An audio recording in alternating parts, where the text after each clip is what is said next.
No matter where you go, there you are. Let that sink in, guys. Think about that. You cannot run away from experiences you're meant to have, lessons in your life, adversity.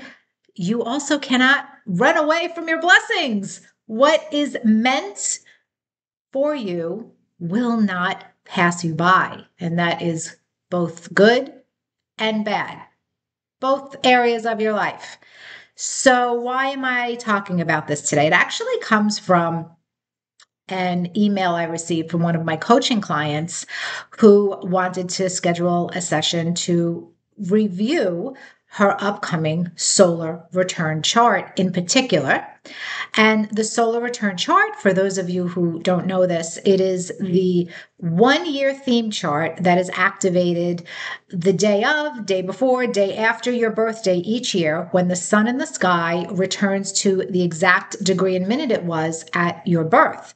That moment in time each year infuses your life force with some brand new layered energy, a new imprint, because whatever was happening in the sky at that moment of your solar return creates a temporary theme chart that I love to call the cherry on top of my predictive ice cream sundae, because what it tends to do is corroborate the bigger cycles, the bigger predictive cycles that you'll be experiencing over the year.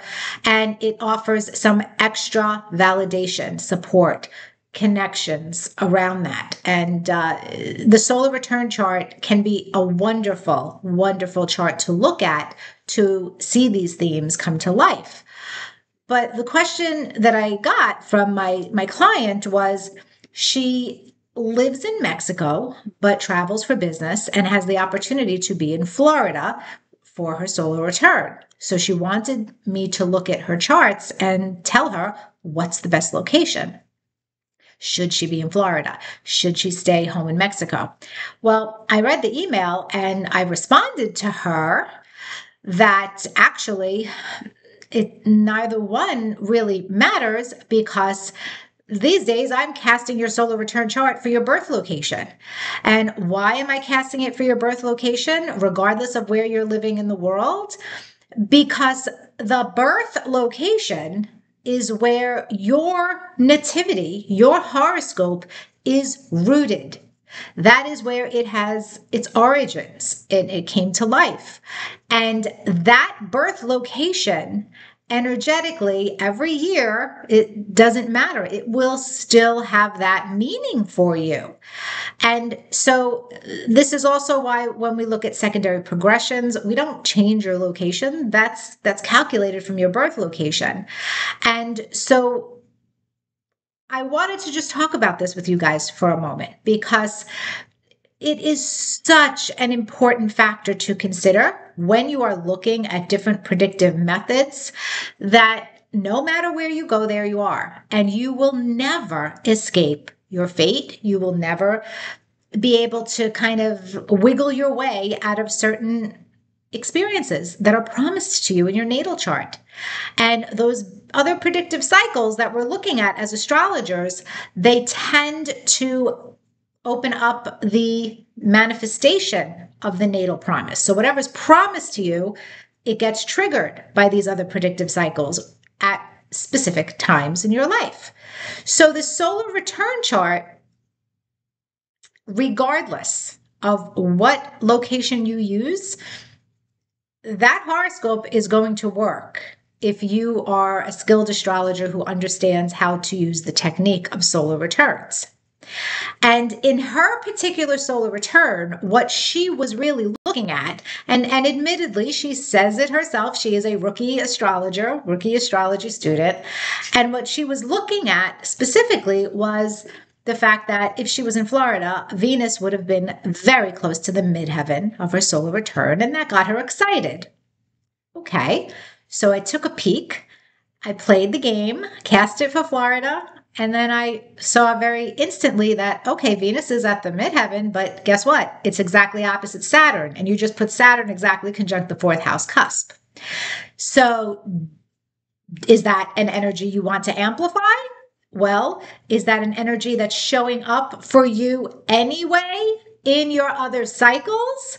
So then I cast the chart for her current location in Mexico. And what that solar return chart shows is Venus is in the 10th house. And it is still opposite Saturn. And now Saturn is very deeply in the 4th house. Same energy, just a different way of communicating it, right? And then I went and cast it for her birth location in Colombia. And that changed one thing. Venus now is in the 9th house, and the Venus-Saturn opposition is in the 3rd and 9th house. However, Venus now rules the midheaven, and Neptune is conjunct the 4th house cusp. So if you have an understanding of astrology, you can see that all three of those solar return charts are speaking to something thematically that she's not escaping from. No matter what location you cast the chart from, you're going to see it expressed in a different way, in a nuanced, specific way. And that is what I see time and time again. And this is why I don't care if you cast your solar return chart for your birth location, or you want to do it for your current location, or if you are someone who really wants to travel and you feel like that can have a certain mitigating effect on your cycles, you're still going to pick up on what you cannot escape from, because my friends, no matter where you go, there you are. I hope this video gives you some perspective and helps. Let me know in the comments, have you tracked your solar return chart? Do you cast it for your current location, your birth location? Have you ever traveled for your solar return? And have you noticed any changes in the energetic dynamics because of that? Let's talk. Let's discuss. And I will see you in the next video. All right. Have a great day. Bye.